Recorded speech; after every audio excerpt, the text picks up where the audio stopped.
बिस्मिल्लाहिर्रहमानिर्रहीम। Dear student, fourth chapter का second part हम डिस्कस करने जा रहे हैं टाइप ऑफ कम्युनिकेशन। यानी कम्युनिकेशन जो है इसकी डिफरेंट टाइप्स है। जिस तरह वन वे कम्युनिकेशन है, two way communication, verbal communication, non verbal communication, formal and informal communication, visual communication and tele communication and internets. So these are the different type of communication and we will explain one by one. So first of all, we explain one way communication. The flow of communication is one way from the communicator to the audience. For example, lecture in classroom. यानी जिस तरह एक teacher एक lecturer classroom के अंदर जो है वो स्टूडेंट को क्लास देता है, तो उसको हम कहते हैं वन वे ऑफ कम्युनिकेशन। जहाँ पे सेंडर जो है वो कम्युनिकेशंस मैसेज जनरेट करता है और रिसीवर जो है या जिसको हम ऑडियंस कहते हैं वो कम्युनिकेशन जो है वो गेन करते हैं। तो the flow of message is from one direction, so that's why we may call them one way of communication. जिस तरह लेक्चरर्स जो है इन क्लास है, या जिस तरह जो है वो कोई आपको मैसेज करे बिल्कुल वन वे, अगर आप उसको मैसेज रिप्लाई दे दे तो उसको हम कहते हैं कि to way communication. So one way communication good example जो है उसका क्लासरूम के अंदर जो टीचर्स होते हैं या जिस तरह सेमिनार के अंदर कोई प्रेजेंटर्स होते हैं, तो this is the one way of communication. The second type is two-way communication. Two-way methods of communication in which both communicator and audience take part. For example, learning is active, more likely to influence behavior. Two way communications का मकसद यह है, जिस तरह पहले भी हमने first lecture में हमने बात की कि अगर स्टूडेंट भी टीचर से क्वेश्चंस पूछते हैं और टीचर भी क्लास जो है वो स्टूडेंट को दे रहा है, तो this is a to way communication. जहाँ पे कभी सेंडर जो है वो रिसीवर बन जाते हैं और कभी रिसीवर जो है वो सेंडर ऑफ द मैसेज जो है वो बन जाते हैं, तो उसको हम कहते हैं टू वे कम्युनिकेशन। लर्निंग के लिए बेहतरीन जो है कम्युनिकेशन की मेथडोलॉजी है वो है टू वे कम्युनिकेशन। यानी टू वे कम्युनिकेशन का मकसद ये है कि जस्ट ये ना हो कि एक टीचर जो है वो मैसेज या इन्फॉर्मेशन जो है वो स्टूडेंट को दे रहा है और स्टूडेंट जो है वो बिल्कुल इनएक्टिव है। नो, स्टूडेंट और टीचर दोनों को एक्टिव रहनी चाहिए और दोनों को कम्युनिकेट करनी चाहिए, तो this will be called a to way communication. ये अच्छी तरीके से बिहेवियर को भी इन्फ्लुएंस करते हैं, बिहेवियर को भी चेंज करते हैं और उसकी जो लर्निंग एक्टिविटीज़ होती है, लर्निंग बेनिफिट्स होती है, वो भी ज़्यादा होता है। तो this type of communication is a to way communication. या जिस तरह दो लोग आपस में गपशप लगा रहे थे, एक भी बात करते तो कभी दूसरा बात कर लेते, तो this is a to way communication. इसके बाद है verbal communication. Verbal communication, in verbal communication spoken words are used. It include face to face conversation, speech. The word used vary among individual according to culture, socioeconomic backgrounds, age and education. Verbal communication का मकसद यह है जिस तरह दो लोग आपस में फेस टू फेस जो है वो कन्वर्सेशंस कर लेते हैं, जिस तरह स्पीच होता है, यानी वर्बल का मतलब है ना जहाँ पे वर्ड्स यूज़ होते हैं, जहाँ पे स्पोकन वर्ड्स यूज़ होते हैं, जहाँ पे एक बंदा स्पीच करता है, लेक्चर दे रहा है, सेमिनार के अंदर वो कोई इस तरह प्रेजेंटेशन दे रहा है, या जिस तरह ऑर्डिनरी इनफॉर्मल लैंग्वेज में जो हम एक दूसरे के साथ बात कर रहे हैं, जिस जहाँ पे हम वर्ड्स यूज़ कर लेते हैं, तो उसको हम कहते हैं वर्बल कम्युनिकेशन। वर्बल कम्युनिकेशंस के अंदर जो वर्ड्स हम यूज़ कर लेते हैं वो डिफरेंट होते हैं कल्चर में, यानी कुछ जगह पे एक लैंग्वेज, कुछ जगह पे दूसरी लैंग्वेज जो है वो यूज़ होती है। इसके अलावा सोशियो इकोनॉमिक बैकग्राउंड, यानी मतलब है ना कि कौन सी एरिया से, कौन सी बैकग्राउंड से उसका ताल्लुक है। तो अगर कोई बंदा बिजनेस बैकग्राउंड से है तो वो बिजनेस लैंग्वेज में बात करेंगे, अगर कोई बंदा हेल्थ के साथ उसका ताल्लुक है तो वो हेल्थ की टर्मिनोलॉजीज में बात करेंगे। इसके अलावा एज एंड एजुकेशन, यानी एज और एजुकेशन भी जो है वो वर्बल कम्युनिकेशन के ऊपर जो है वो इफ़ेक्ट कर देते हैं। फॉर एग्जांपल छोटे बच्चे जो है वो इतनी ज़्यादा मैच्योर लैंग्वेज में, मैच्योर और डिफ़िकल्ट टर्मिनोलॉजीज़ के अंदर जो है वो बात नहीं कर सकते। और इसी तरह अगर एजुकेशन एक इंसान का कम है तो वो भी बिल्कुल सिंपल वर्ड्स में बात करेंगे। जितनी एजुकेशन हाई होगी उतनी ही ज़्यादा जो है वो कॉम्प्लिकेटेड टर्मिनोलॉजी वर्ड्स जो है वो हम यूज़ कर सकते हैं। तो this type of communication is called verbal, जहाँ पे हम स्पोकन वर्ड्स, जहाँ पे हम बात करते हैं, जहाँ पे हम कम्युनिकेट कर लेते हैं, तो this type of communication is called verbal communication. देखिए, characteristic of effective verbal communication. Verbal communication की कुछ कैरेक्टरिस्टिक होनी चाहिए। सबसे पहले simplicity, use of commonly understood words. यानी वर्बल कम्युनिकेशन जब हम एक पेशेंट के साथ बात कर रहे हैं, जब हम एक पेशेंट के साथ कम्युनिकेट कर रहे हैं किसी टॉपिक के ऊपर, या जब हम एक पेशेंट्स को कोई स्किल सिखा देते हैं, या जब हम पेशेंट को हेल्थ एजुकेशन दे रहे हैं, तो हमने सिंप्लिसिटी अडॉप्ट करनी है। सिंप्लिसिटी का मतलब है ना, हमने कॉम्प्लिकेटेड मेडिकल टर्मिनोलॉजी यूज़ नहीं करनी, we must use simple words so that the patient understood them very well. ऐसी लैंग्वेज इस्तेमाल करनी चाहिए, ऐसी वर्ड्स इस्तेमाल करनी चाहिए जो पेशेंट को अच्छी तरीके से समझ में आ जाए।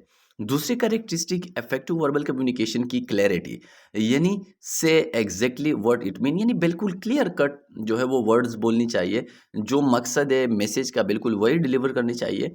इधर उधर की जो है वो कन्फ्यूजन्स क्रिएट नहीं करनी चाहिए, बिल्कुल सिंपल सिंपल इंस्ट्रक्शन पेशेंट्स को देनी चाहिए। टाइमिंग एंड रेलेवेंसी, यानी this involves being sensitive to the client need and concerns, यानी टाइमिंग और रेलेवेंसी, यानी रेलेवेंट जो है वो वर्बल कम्युनिकेशंस करनी चाहिए जो पेशेंट के लिए बेटर हो, जो पेशेंट के लिए फ्रूटफुल हो, या जो पेशेंट्स के लिए इंपॉर्टेंट है उसी टॉपिक के ऊपर जो है वो बात करनी चाहिए। इरिलेवेंट बातें पेशेंट के साथ नहीं करनी चाहिए, और टाइम का भी ख्याल रखनी चाहिए। अगर टाइम शॉर्ट है तो हमने जो है वो शॉर्ट टर्मिनोलॉजी हमने यूज़ करने है, हमने इजी जो है उसके साथ जो है वो बात करने। अगर टाइम ज़्यादा है या हमने पेशेंट की हिडन थॉट्स को या पेशेंट की कंसर्न या फीलिंग को हमने जो है वो आइडेंटिफाई करने, तो हम उसके साथ जनरल टॉपिक भी डिस्कस कर सकते हैं। इसके बाद adaptability, spoken message need to be altered in accordance with behaviour causes from the receiver. अब देखिए, एडेप्टेबिलिटी का मतलब यह है कि हमने अपने आप को अडॉप्ट करना है, जो रिसीवर्स होता है रिसीवर की नीड के मुताबिक, रिसीवर की लेवल ऑफ अंडरस्टैंडिंग के मुताबिक हमने अपने आप को अडॉप्ट करना है। यानी अगर एक बंदा एजुकेटेड है तो हमने एजुकेटेड और इंग्लिश और इस तरह की लैंग्वेज में हमने उसके साथ बात करना है।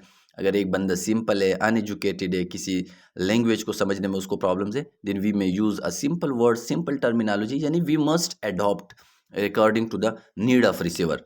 और इसके बाद जो है वो क्रेडिबिलिटी, यानी the quality of being trusted and believed, यानी हमारी वर्बल वर्ड्स जो है वो क्रेडिबल्स होनी चाहिए, यानी हमें ट्रूथ जो है उसके ऊपर बेस कर बात करनी चाहिए। यानी बिल्कुल पेशेंट की हमारे ऊपर बिलीव्ड होनी चाहिए, पेशेंट का हमारे ऊपर ट्रस्ट होनी चाहिए। झूठ और इसी तरह फॉल्स जो है एक पेशेंट्स को जो है वो बात नहीं करनी चाहिए। बिल्कुल उसके साथ जो भी एग्जैक्ट काज हो, जो भी एग्जैक्ट डायग्नोसिस हो, जो भी एग्जैक्ट एक रीजन हो, we may discuss with the patient. इसके बाद non verbal communications can occur even without words, यानी वर्ड्स के बगैर भी कम्युनिकेशन हो सकती है। जिस तरह हम इशारों से समझते हैं, जिस तरह हम एक दूसरे को अपनी जेस्टर से, अपनी पर्सनैलिटी से हम उसको जो है वो एक आइडियाज़ जो है वो डिलीवर कराना चाहते हैं, तो वर्ड्स ज़रूरी नहीं है। Without the use of words we may communicate with the receiver. It include whole range of bodily moments, posture, gesture and facial expression, यानी जिस तरह बड़ी मोमेंट्स है, जिस तरह पोस्चर, जेस्टर्स और फेशियल एक्सप्रेशंस है, हम अपनी पर्सनैलिटी से, अपनी जेस्टर और अपनी पोस्चर जो हमारी बॉडी की स्टाइल्स होती है, या जो हमारी फेशियल एक्सप्रेशंस होती है, उससे भी हम एक पेशेंट को एक आइडियाज़ जो है वो जनरेट करा सकते हैं, एक आइडिया जो है वो उसको दे सकते हैं, एक मैसेज ट्रांसफ़र कर सकते हैं। जिस तरह अक्सर हम देखते हैं ना कि आपका कोई दोस्त है और वो अक्सर हंस मजाक करते हैं आपके साथ, व्हेनेवर जब उसका मूड चेंज हो जाए और वो बात करना स्टॉप कर दे, तो हम उसके पास जाते हैं और हम उससे पूछते हैं कि व्हाट हैपन टू यू, आपने क्यों आज इसी तरह का फेस बनाया हुआ है, कुछ हुआ है या नहीं। तो वो अपनी फीलिंग, अपनी आइडियाज़, अपनी थाट जो है उस फेशियल एक्सप्रेशन की वजह से जो है वो हमें हमारे साथ जो है वो शेयर कर सकता है, यानी हमें उसका अंदाज़ा हो सकता है। Silence is non verbal communication, it can speak louder than words, यानी जिस तरह हम साइलेंस कहते हैं ना कि एक बंदा पहले बात करता था, पहला बंदा जो है वो बहुत ज़्यादा टॉकेटिव था, after that suddenly he stop communication, तो इसको हम कहते हैं non verbal communication. Silence is an example of the verbal non verbal communication. और ये जो है जिस तरह हम कहते हैं ना, it can speaker louder than sound, यानी साइलेंस जो है ज़्यादा तेज़ी के साथ जो है और ज़्यादा जो है लाउडर जो है वो वर्ड से उसकी मीनिंग्स होती है, उसका रिजल्ट होता है। यानी मतलब है ना कि एक बंदा अगर सडनली स्टॉप हो जाए, बात करना छोड़ दे, तो इट मीन्स कि ज़रूर उसको कुछ हो चुका है, एंड वो हमारे साथ वो मैसेज और वो आइडियाज़ जो है in the form of silent, that is the non verbal way of communication, वो हमारे साथ जो है वो शेयर करना चाहते हैं। इसके बाद विजुअल कम्युनिकेशन, यानी आइज़ के थ्रू देखना, कम्युनिकेट करना। The visual form of communication comprises charts, graphs, pictograms, table, maps, posters, यानी जिस तरह देखिए चार्ट्स लोग बनाते हैं, ग्राफ्स बनाते हैं, पिक्टोग्राम्स, पिक्चर्स वगैरह जो है वो बना लेते हैं, टेबल्स, मैप्स और इस तरह पोस्टर्स जो है वो बना लेते हैं। जिस तरह पोस्टर प्रेजेंटेशंस होती है, हम किसी पोस्टर के ऊपर कोई हम डायग्राम बना के लोगों के साथ जो है वो हम शेयर कर सकते हैं, या जिस तरह लोग मुख्तलिफ जलसे जुलूसों के अंदर जो है वो पोस्टर प्रेजेंट कर सकते हैं। तो all these are the different way with the help of which we may communicate with the audience, and this is called visual communication. जहाँ पे ना हम बात करते हैं, जहाँ पे जो है ना हम कोई इशारा कर लेते, जस्ट हम एक चार्ट के ऊपर या किसी टेबल या किसी डायग्राम के थ्रू हम लोगों तक अपना आइडियाज़ जो है वो ट्रांसफ़र करा सकते हैं, तो that is called visual communication. इसके बाद है लास्ट में telecommunication and internets. Telecommunication is the process of communications over distance using electromagnetic instrument design for the purpose. For example radio, TV, internet, telephone, satellites. अब देखिए telecommunication जिसमें telecommunications की source या internet use हो जाए। For example दुनिया में किसी भी कोने में कोई वाकया हो जाए तो हम टीवी के ऊपर उसको देख सकते हैं। पाकिस्तान में किसी भी जगह पे कोई इसी तरह जो है वो वाक़या हो जाए या किसी जगह पे कोई बंदा जो है वो कोई लेक्चर दे दे, कोई इसी तरह जो है दूसरा जो है वो मैसेज दे दे, तो वो सोशल मीडिया के थ्रू जो है जो इलेक्ट्रोमैग्नेटिक इंस्ट्रूमेंट है जिस तरह मोबाइल फ़ोन, इस तरह टीवी, रेडियो, तो हम उसके थ्रू जो है वो उसको देख सकते हैं, उसको सुन सकते हैं। तो दैट इज़ कॉल्ड टेलीकम्युनिकेशन, यानी जिसमें इंटरनेट यूज़ हो जाए, जिसमें कोई इलेक्ट्रॉनिक डिवाइस यूज़ हो जाए, जिस तरह टीवी है, फ़ोन्स है, इस तरह मल्टीपल जो डिवाइसेज़, रेडियोज़ वगैरह, तो अगर वो उसके अंदर यूज़ हो जाए तो that type of communication is called telecommunication. या इंटरनेट के थ्रू भी हम जो है वो देख सकते हैं। पहले ज़माने में देखें इलेक्ट्रोमैग्नेटिक वेव्स यूज़ होते थे एंड इलेक्ट्रोमैग्नेटिक इंस्ट्रूमेंट यूज़ होते जिस तरह रेडियोज़ वगैरह थे। लेकिन अभी जो है चूँकि इंटरनेट का दौर है तो मोबाइल में, व्हाट्सएप में, इस तरह फेसबुक के ऊपर ये सारी चीज़ें जो है वो हम देख सकते हैं। इसके बाद level of communication. Level of communications का मतलब ये है कि कम्युनिकेशंस की लेवल किस तरह है। एक बंदे की खुद के साथ कम्युनिकेट करना, दूसरे बंदे के साथ कम्युनिकेट करना, किसी हायर फोर्स के साथ जो है वो कम्युनिकेट करना। यानी देखिए लेवल ऑफ कम्युनिकेशंस का मतलब है ना कि इस कम्युनिकेशंस के अंदर कितने लोग इन्वॉल्व है, ये कम्युनिकेशन किसके दरमियान में हो रहा है, तो उसको हम कहते हैं लेवल ऑफ कम्युनिकेशन। तो इसमें intrapersonal communication, interpersonal communication, trans personal communication, small group communication and public communication, and we will talk one by one. देखिए सबसे पहले हम बात कर रहे हैं intra personal communication. Intra means inside, personal means एक इंसान की खुद के साथ बात करना, एक इंसान की खुद के साथ सोचना, उसको हम कहते हैं इंट्रा पर्सनल। एक होता है inter, inter means between two person. एक होता है intra personal, intra means inside the person, यानी it occurs within an individual. This level of communication is also called self talk, inner thoughts and inner dialogues. यानी जिस तरह हम खुद के साथ बोलते हैं, कुछ लोग इस तरह होती है ना कि वो जब एक टॉपिक को मेमोराइज करते हैं तो वो खुद के साथ उसको ऊंची आवाज़ में, लाउड साउंड में जो है खुद के साथ उसको रिपीट करते हैं। या इनर थॉट्स होते हैं, आप अचानक इसी तरह बैठ गए और खुद के साथ सोच रहे हो दिमाग के अंदर जो है।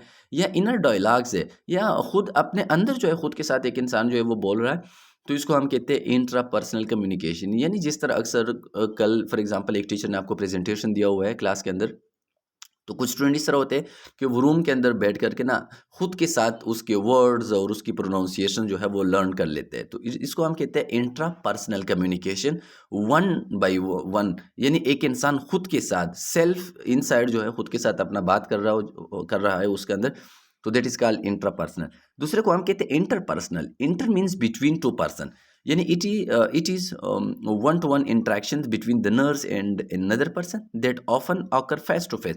यानी जिस तरह एक नर्स का एक पेशेंट के साथ कम्युनिकेशन है, जिस तरह एक नर्स का डॉक्टर के साथ, पैरामेडिक्स के साथ, अपने कोलीग के साथ, या इवन एक नर्स का पेशेंट के अटेंडेंस के साथ जो कम्युनिकेशन है, यानी कम्युनिकेशन बिटवीन टू पर्सन, यानी वन टू वन इंटरेक्शन। जिस तरह इंटरव्यूज होते हैं, जिस तरह क्वेश्चंस होते हैं, आस्क एसपी एग्जाम्स होते हैं, तो उसको हम कहते हैं interpersonal communication. Meaningful interpersonal communication result in exchange of idea, problem solving, expression of feeling, decision making and personal growth। Interpersonal communication जिस तरह देखिए किसी इंसान को कोई प्रॉब्लम जो है वो अगर उसको हो गया हो, तो वो किसी दूसरे इंसान के साथ मिलता है या किसी सीनियर के साथ उसको डिस्कस कर देता है, वो उससे डिसीजंस लेता है, वो उससे आइडियाज़ ले लेता है और उसकी जो प्रॉब्लम्स होती है उसकी रेजोल्यूशंस में जो है वो उसकी हेल्प करा देता है। तो उसको हम कहते हैं इंटरपर्सनल कम्युनिकेशन। ये पर्सनल ग्रोथ के लिए बहुत ज़्यादा इंपॉर्टेंट है और हमें भी चाहिए कि हम मल्टीपल लोगों के साथ मिले, उनसे हम कुछ चीज़ें लर्न करें और डे टू डे हम अपनी नॉलेज के अंदर अपनी जो है हम अपनी बिहेवियर के अंदर जो है वो हम चेंजेस लेके आए। इसके बाद है ट्रांसपर्सनल कम्युनिकेशन। ट्रांसपर्सनल बियॉन्ड द पर्सन, यानी this is the highest level of communication. जिस तरह फॉर एग्जांपल कोई बंदा है और वो दुआएं मांगता है अल्लाह से, या वो रात के वक़्त फॉर एग्जांपल तहज्जुद के लिए उठ जाए और रात के वक़्त वो लंबी-लंबी दुआएँ अल्लाह से माँगता है, तो दैट इज़ कॉल्ड ट्रांसपर्सनल कम्युनिकेशन। यानी उसमें the second person is not the human being, but वो किसी हायर फ़ोर्स के साथ जो है वो बात कर रहा है। It occur with in a person spiritual domains, यानी एक बंदे की जो स्पिरिचुअलिटीज़ होती है, जिस तरह मैंने एग्जांपल दिया कि अल्लाह से दुआएं मांगना, अल्लाह को रोना, अल्लाह से जो है अपनी हाजत के बारे में जो है उसके साथ अपनी चीज़ें शेयर करना। Many person use prayers, meditations, religious rituals to communicate with their higher power. यानी जिस तरह लोग मेडिटेशंस कर लेते हैं, रिलीजियस मेडिटेशन जिसको हम मुराक़बा कहते हैं, कि अपनी सोच के अंदर जो है वो अल्लाह को लेके आना, अपने सोच के अंदर जो है इस यूनिवर्स का जो मेन क्रिएटर्स है उसको लाना, अल्लाह अलमाइटी को लाना, तो उसको हम कहते हैं मेडिटेशंस, रिलीजियस रिचुअल्स। अब देखिए जिस तरह हम नमाज़ पढ़ते हैं, तो नमाज में भी जो है अल्लाह और उसकी ज़ात जो है वो हमारे दिमाग के अंदर आनी चाहिए।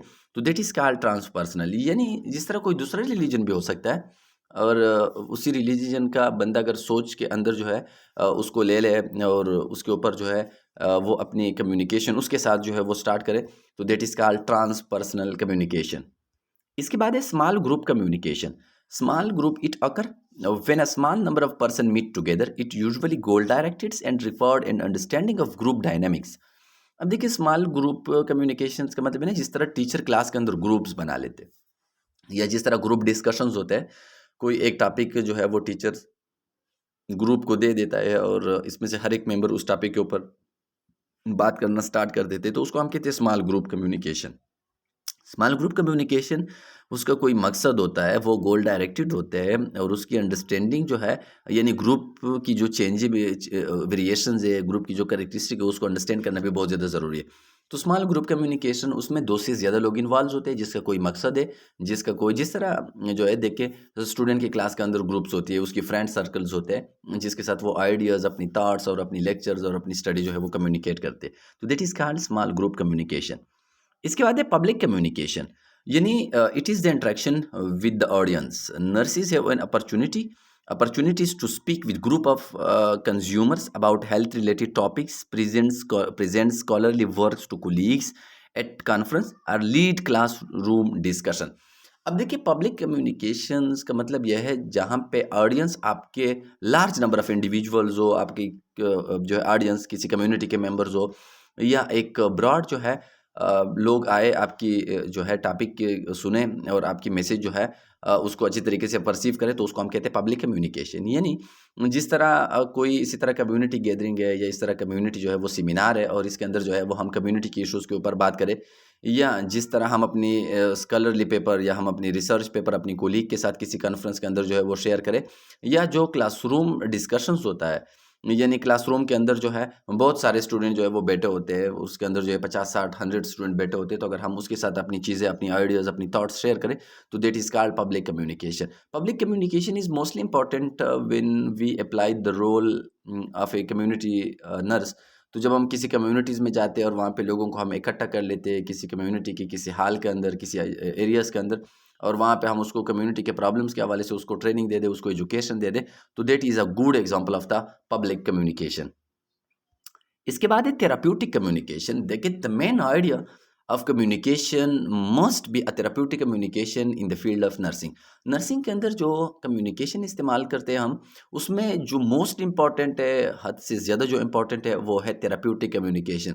थेरापी, जिस तरह हम कहते हैं ना, थेरापी हीलिंग्स, एक मरीज़ के लिए वो काम करना जिसकी मरीज़ की प्रॉब्लम्स ठीक हो जाए, मरीज़ की रिकवरी, मरीज़ की प्रॉब्लम्स को ईजीनेस में उसको आसानी मिल जाए, तो उसको हम कहते हैं थेरेपी। तो अगर हम पेशेंट के साथ ऐसा कम्युनिकेशंस करें जिसकी वजह से पेशेंट की फीलिंग्स और पेशेंट की पेन, पेशेंट की जो है ट्रीटमेंट के अंदर जो है वो आसानी हो जाए, तो that type of communication we may call them a therapeutic communication. यानी in therapeutic communication the nurse direct the communication towards the patient to identify his current health problem, plan, implement and evaluation the action taken. यानी therapeutic communication का main मकसद ये है कि हम एक patient के साथ कम्युनिकेट करें, ताकि उस पेशेंट को हम असिस्ट करें, उस पेशेंट की प्रॉब्लम्स का हमें पता चले, उस प्रॉब्लम्स के बेस पे हम उसके लिए गोल्स बना लें, और उस गोल्स को हम पेशेंट के ऊपर इम्प्लीमेंट करें, और लास्ट में हम उस गोल्स को इवलुएट करें, जिसको हम कहते हैं नर्सिंग प्रोसेस। तो बेसिकली थेराप्यूटिक कम्युनिकेशन का मकसद एक मरीज़ की प्रॉब्लम्स को आइडेंटिफाई करना, उस आइडेंटिफाइबल प्रॉब्लम्स के बेस पे मरीज़ की जो है मरीज़ के ऊपर कोई गोल्स इम्प्लीमेंट करना, और उस गोल को लास्ट में इवलुएट करना, और ये इवलुएट जिस तरह हम कहते हैं ना feedback, this is the fifth part of the communication component. तो इसी तरह की कम्युनिकेशन को हम कहते हैं थेराप्यूटिक कम्युनिकेशन। अब देखिए थेराप्यूटिक कम्युनिकेशन टेक्निक्स यानी किस तरह हम एक कम्युनिकेशन को थेराप्यूटिक्स बना सकते हैं, उसके लिए टेक्निक्स क्या है। यानी अगर वो टेक्निक्स हम अप्लाई करें तो the communication will be therapeutics. अब देखिए हर एक कम्युनिकेशन थेराप्यूटिक्स नहीं हो सकता।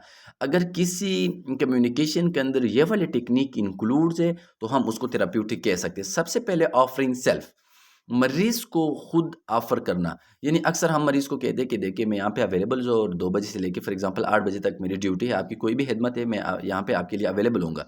तो मरीज को खुद ऑफर करना, मरीज की हेल्प के लिए अपने आप को प्रेजेंट करना। इसके बाद एक गिविंग ब्रॉड ओपनिंग, मरीज़ के साथ जनरल बातें करना, मरीज़ के साथ जो है ऐसी बातें करना कि मरीज़ जो है उसकी जो स्ट्रेस होती है वो दूर हो जाए और मरीज़ आपके साथ अपनी आइडियाज़ जो है वो शेयर करना स्टार्ट करे। तो बिल्कुल मरीज़ के साथ क्लोज इंडेड जो है वो क्वेश्चंस नहीं करना, उसके साथ कम्युनिकेट नहीं करना येस और नो के अंदर, मरीज़ को ब्रॉडली एक पॉइंट दे दें ताकि वो उसके ऊपर कम्युनिकेट करना स्टार्ट हो जाए। साइलेंस, जब मरीज़ बात कर रहा हो तो हमने साइलेंस जो है वो अडॉप्ट करना है। जब पेशेंट्स बात कर रहे हो तो हमने उसकी बातों को सुनना है एक्टिव। इसके अलावा एक्सप्लोरिंग, मरीज़ को एक्सप्लोर करना, मरीज़ जो बात कर रहा है, मरीज़ जो आइडिया शेयर कर रहा है उसको एक्सप्लोर करना, उससे मीनिंग निकालना। फोकसिंग, मरीज़ की तरफ देखना, मरीज़ के प्रॉब्लम्स के ऊपर फोकस करना। व्हेन ही और शी इज़ टॉकिंग तो उसको अच्छी तरीके से एक्टिवली लिसन करना। प्रोवाइडिंग जनरल लीड्स, मरीज़ को ऐसी बातें और ऐसी टॉपिक्स दे दे जिसके ऊपर वो बात करना स्टार्ट करे, जनरल टॉपिक उसको दे दे। फॉर एग्जांपल एक पेशेंट आया, आप उनसे पूछ लें कि आपकी प्रोफेशंस क्या है। फॉर एग्जांपल ही और शी इज़ अ टीचर, तो टीचिंग के हवाले से उसके साथ जो है वो बात करना स्टार्ट करें और इसी तरह मरीज़ को एक ब्रॉड एक जनरल ओवरव्यू दे दे और उससे मरीज़ को स्पेसिफिक की तरफ ले जाए ताकि आपको मरीज़ की प्रॉब्लम्स का आसानी से पता चले with the help of communication. इसके अलावा गिविंग इन्फॉर्मेशन, मरीज़ को इन्फॉर्मेशन देना, मरीज़ को अगर किसी चीज़ की ज़रूरत है उसकी एक्सप्लेनेशन करना। और इसके अलावा रीस्टार्टिंग, मरीज़ अगर एक आइडिया के अंदर अगर कोई इंपॉर्टेंट आइडिया है और मरीज़ एक्सप्लेन करे तो आप उनको दोबारा जो है वो चीज़ एक्सप्लेन करना कि ये वाक़या फिर किस तरह हुआ, ये कब हुआ। तो बार-बार मरीज़ जो है उसकी बातों के अंदर इंटरेस्ट लेना, उसके चीज़ें बार-बार रिपीट कराना ताकि आपको क्लियरली एक मरीज़ की प्रॉब्लम्स का आपको जो है वो पता चल सके। तो ये सारी वो एग्ज़ाम्पल है जिसकी अभी हमने बात की कि साइलेंस जो है उसकी एग्ज़ाम्पल्स क्या है। तो साइलेंस, यूजिंग साइलेंस जिस तरह हमने बात की, एक्सेप्टिंग प्यूज़ साइलेंस दैट में एक्सटेंड फॉर सेवरल सेकंड्स और minutes without any verbal communication. यानी जब मरीज़ बात कर रहे हैं तो हमने साइलेंटली जो है उसकी बातों को सुनना। तो एग्ज़ाम्पल क्या है, sitting quietly for working with the clients and waiting attentively until the client is able to put thoughts and feeling into words. यानी जिस तरह मरीज़ के साथ वर्ड में आहिस्ता-आहिस्ता जाना और मरीज़ जब अपनी थॉट्स को वर्ड्स में कन्वर्ट करे, कम्युनिकेशन करना स्टार्ट करे तो उस कम्युनिकेशंस को नोट करना, उसको अच्छी तरीके से अंडरस्टैंड कराना। तो this is an example of silence. Providing general leads, यानी using a statement or questions that encourage the client to verbalize, choose a topic of conversation, facilitate continued वर्बलाइजेशन। यानी प्रोवाइड मतलब है ना मरीज़ को कोई ऐसा टॉपिक देना कि वो इनकरेज हो जाए और वो बातें करना स्टार्ट करे, तो उसको हम कहते हैं प्रोवाइडिंग जनरल लीड्स। यानी where would you like to begin and then what, यानी मरीज़ से पूछना कि कहाँ से आप स्टार्ट लेंगे, उसकी जॉब के हवाले से, ये सारी चीज़ें उसके साथ डिस्कस करना। ब्रॉड ओपनिंग, यानी initiate conversation, encourage the patient to select topics for discussion. यानी मरीज़ को कन्वर्सेशन स्टार्ट करने के लिए, मरीज़ के साथ बात स्टार्ट करने के लिए मरीज़ को इनकरेज करना और मरीज़ को डिस्कशन के लिए टॉपिक देना। यानी मरीज़ जिस टॉपिक के अंदर इंटरेस्टेड है और आपको अंदाज़ा हो जाए तो उस टॉपिक के हवाले से मरीज़ के ऊपर जो है वो बात करना। यानी tell me something about your family, यानी this is one of the example कि मुझे अपनी फैमिली के बारे में बता दें कि आपकी फैमिली क्या करते हैं, आपकी फैमिली के अंदर कितने सिस्टर ब्रदर्स है, उसके अंदर कोई ऐसी बीमारी तो नहीं है। तो इसी तरह की क्वेश्चन जो है यानी ब्रॉड ओपनिंग आप उसको दे दें, आपकी फैमिली बिजनेस क्या है, आपकी फैमिली प्रोफेशंस क्या है, तो इसी तरह उसके साथ जो है वो बात करना। इसके बाद ऑफरिंग सेल्फ, यानी जिस तरह मैंने बात की मरीज़ को अपने आप को जो है ऑफ़र करना, यानी making one self available on unconditional basis in increasing silent feeling of self worth. यानी मरीज़ को अपने आप को ऑफ़र करना, अपने आप को मरीज़ के लिए अवेलेबल करना अनकंडीशनल, यानी कोई कंडीशंस बेस पे नहीं। यानी for example I will stay with you until I will be here till 12 o'clock. यानी देखिए मैं आपके साथ रहूँगा 12 बजे तक, जब तक मेरी ड्यूटी होगी तो मैं इंशाल्लाह आपके लिए अवेलेबल होऊँगा। इसके बाद रीस्टार्टिंग, यानी repeating the main thought express by the patient. अगर पेशेंट कोई इंपॉर्टेंट आइडिया बोल दे तो उसको रीस्टार्ट करे, मरीज़ से रिपीट करवा दे। यानी you say that your mother left you when you were 5 year old, यानी मरीज़ को बता दे कि जिस तरह फॉर एग्जांपल एक मरीज़ ने आपको बताया कि मैं 5 साल का था कि मेरी मदर जो है वो चली गई, तो आप उनसे पूछ ले कि आपने बताया कि मैं 5 साल का था जब आपकी मदर जो है वो चली गई, तो वो दोबारा आपको बताए कि यस मैं 5 साल का था जब मेरी मदर जो है वो इस दुनिया से चली गई। तो इस तरह उसको रीस्टार्ट करें। Giving information provide in a simple and direct manner specific factual information the client may or may not request. When information is not known, the nurse states these and indicate who has its nurse will obtain it। अब देखिए मरीज़ को जो है वो information देना, और ये इन्फॉर्मेशन जो है उसको डायरेक्ट मैनर में मरीज़ के साथ शेयर करना, सिंपल वे में। अगर मरीज़ की जो है कोई फैक्चुअल इन्फॉर्मेशन मरीज़ के लिए ज़रूरी है या मरीज़ को ज़रूरी है, लेकिन वो अगर रिक्वेस्ट ना भी करे तो आपने मरीज़ के साथ उसको शेयर करना। अगर मरीज़ की हेल्थ के लिए, उसकी बेटरमेंट के लिए इंपॉर्टेंट है, तो अगर मरीज़ जो है उसके बारे में आपसे क्वेश्चंस ना भी करे, आप उनके साथ शेयर करें। For example your surgery is schedule for 11 AM tomorrow, यानी मरीज़ को आप बता दें कि आपकी सर्जरी जो है वो कल 11 AM पे जो है वो स्केड्यूल हो चुके हैं। तो हो सके कि मरीज़ आपसे ना पूछे, लेकिन आप उस मरीज़ को ये चीज़ दे दें, ये इन्फॉर्मेशन दे दें, ताकि कल मरीज़ उसके लिए मेंटली, फिज़िकली जो है उसके लिए रेडी रहे। इसके बाद एक्सप्लोरिंग, यानी divided further into a subject और इन आइडिया, यानी डिलीविंग फर्दर इनटू अ सब्जेक्ट और आइडिया, यानी मरीज़ के साथ बार-बार चीज़ें जो है वो एक्सप्लेन करना। Tell me more about that, यानी मरीज़ को बताना कि इस टॉपिक के हवाले से मज़ीद जो है आप ये बात डिस्कस कर दें, या अगर आपने उसको ये ना बताया तो आप इसी तरह की क्वेश्चन मरीज़ से पूछना स्टार्ट करें कि मरीज़ मज़ीद अपनी फीलिंग एक्सप्लोर करा दे। ये मोस्टली जो साइकोलॉजिकल्स काउंसलिंग हम कर लेते हैं, या किसी मेंटल प्रॉब्लम्स या किसी स्ट्रेस या एंजाइटी या डिप्रेशन का जो काजेज़ है, उसको हम रूट आउट करने के लिए मोस्टली हम मरीज़ को एक्सप्लोर करा देते हैं। इसके बाद फोकसिंग, यानी concentrating on a single point, this point seems worth looking at more closely, यानी जो चीज़ सबसे ज़्यादा इंपॉर्टेंट हो उस टॉपिक के ऊपर फ़ोकस करना है। यानी मरीज़ बहुत सारी बातें हमारे साथ शेयर करा देगी, लेकिन उस बातों में हमने फ़ोकस करना है उसी पॉइंट के ऊपर जो मरीज़ की प्रेज़ेंट प्रॉब्लम्स के साथ ज़्यादातर उसका ताल्लुक है, ज़्यादातर वो लिंक है। तो उसी प्रॉब्लम्स के ऊपर हमने फ़ोकस करना है। इसके बाद फैक्टर इन्फ्लुएंसिंग कम्युनिकेशन प्रोसेस, वो कौन सी फैक्टर्स है जो कम्युनिकेशंस के ऊपर अफेक्ट कर सकते हैं, कम्युनिकेशंस के अंदर जो है इंक्रीज़ या डिक्रीज़ लेके आ सकते हैं, कम्युनिकेशंस को अफेक्ट करा सकते हैं। तो सबसे पहले पर्सन सोशल कल्चर बैकग्राउंड, यानी एक इंसान की सोशियो कल्चर जो बैकग्राउंड है, कौन सी एरिया से वो बिलोंग करता है, वो लैंग्वेज को समझता है कि नहीं समझता, वो एजुकेटेड है ना एजुकेटेड है, तो ये कम्युनिकेशन प्रोसेस के ऊपर अफेक्ट कर सकता है। इसके बाद लैंग्वेज, अगर एक बंदे को लैंग्वेज समझ में नहीं आता और हम उसको इंग्लिश में एक मैसेज डिलीवर करा रहे हैं और उसको इंग्लिश आता नहीं है, तो this is a factor that influence communication process. इसके बाद एज, यानी एक बच्चे का अगर एज कम है या एक ह्यूमन बीइंग का अगर एज कम है, तो उसको ज़्यादातर कम्युनिकेशन की समझ नहीं आती, लेकिन जितना ही ज़्यादा उसका एज इंक्रीज़ होता है, उसकी एक्सपीरियंस इंक्रीज़ होती है और वो कम्युनिकेशन को अच्छी तरीके से परसीव कर सकते हैं। इसके बाद एजुकेशन, विद हायर एजुकेशन एक बंदा जो है उसकी कम्युनिकेशन स्ट्रांग होती है और वो अच्छी तरीके से एक जो है मैसेज को कम्युनिकेट कर सकता है। एबिलिटी ऑफ कम्युनिकेशन, देखिए कुछ लोगों में कम्युनिकेशंस की एबिलिटीज़ होती है, कुछ लोगों में ये गॉड गिफ्टेड एक टैलेंट होता है कि they are the strong communicator, और इसी तरह अल्लाह ने उसको एक एबिलिटी दी होती है कम्युनिकेशंस की। Time and setting,